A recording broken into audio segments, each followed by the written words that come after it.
UFC Fight Night Bautista versus Oliveira. We're gonna break down the best bets in this card. Okay, I'm not gonna break down all the card. I'm just gonna break down the bets where I see value.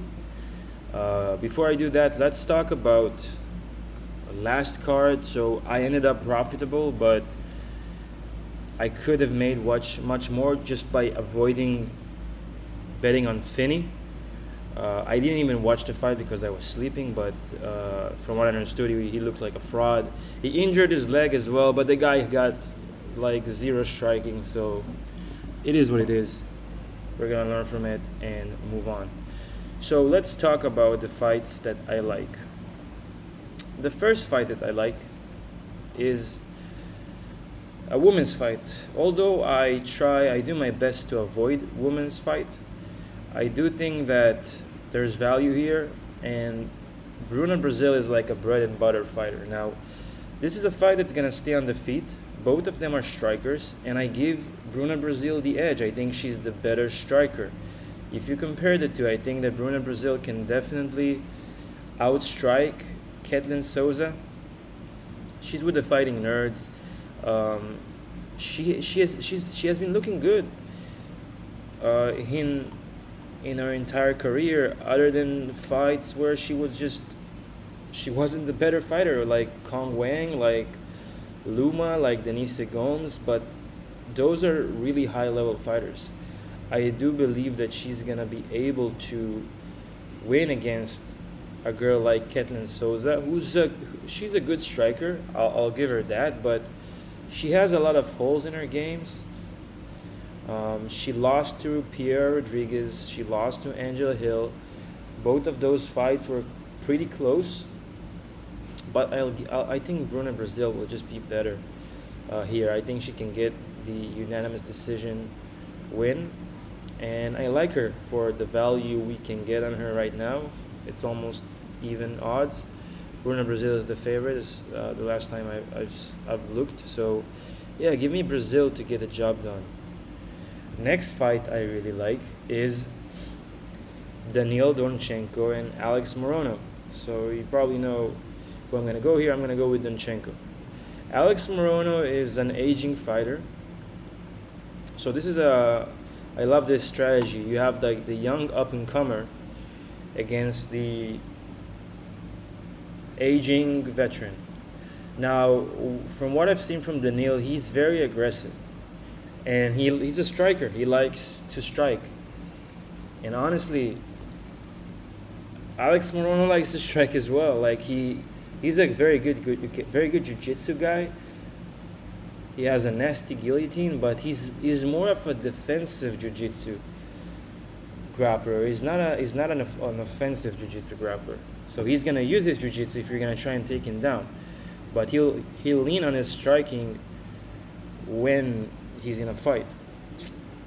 I think that Daniil Donchenko can get the finish here.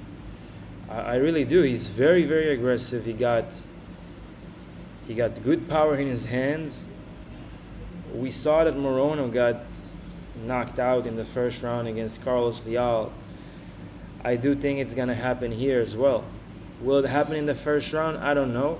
Maybe it's gonna take a bit more time because Leal was just in his face from the first second of the fight. But we've seen what he can do, man. Like he did it to Rodrigo Cezinado when he fought him,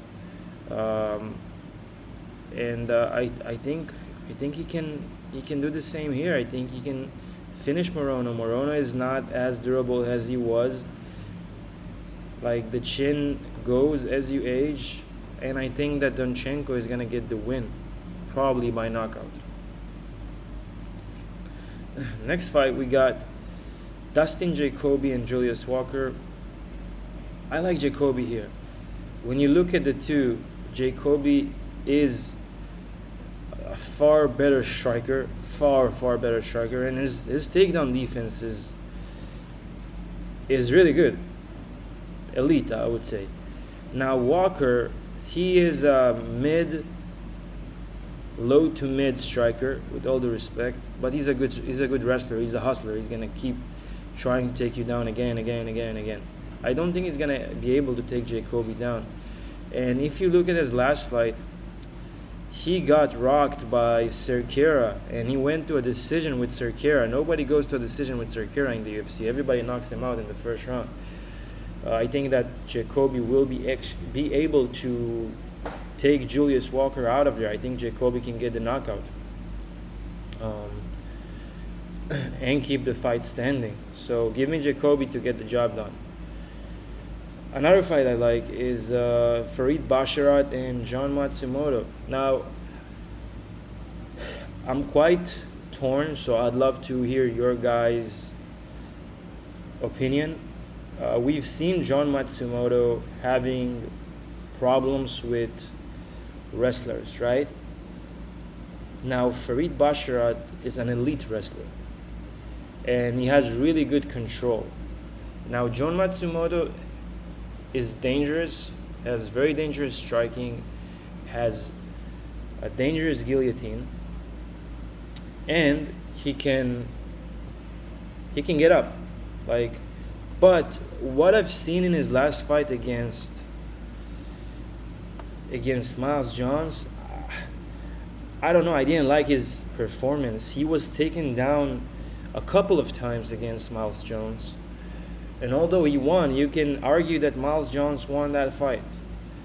And if you compare Farid and Miles Jones, I think Farid wrestling is way, way better than Miles Jones. So if he got taken down by a guy who's a far lower level wrestler, he's going to get taken down by Farid. Only Farid will be able to do it again and again and control him. And he have 3 rounds of cardio to do so. So I know that John Matsumoto is good, and he has faced wrestlers that were trying to take him down like his entire career, especially in the UFC. But I have to give the edge to Basharat here. I think that he's just the best wrestler he's ever faced, and I think Basharat will edge a decision win here. If you take Basharat, just take him by decision. He's not gonna knock out or submit John. Next fight I like is Rizvan and Jelton Almeida. I think that Rizvan gonna win. I don't know why people are so impressed by Jelton. Like, all he does is just take the people down and lay and pray, essentially. But Rizvan knows how to defend takedowns. He won, in my opinion, he won the fight against, what's his name? He won the fight against Curtis Blades. And if he's gonna fight, when he's gonna fight Jelton, what do you think is going to happen? Yeah, Jelton will take him down in the first round.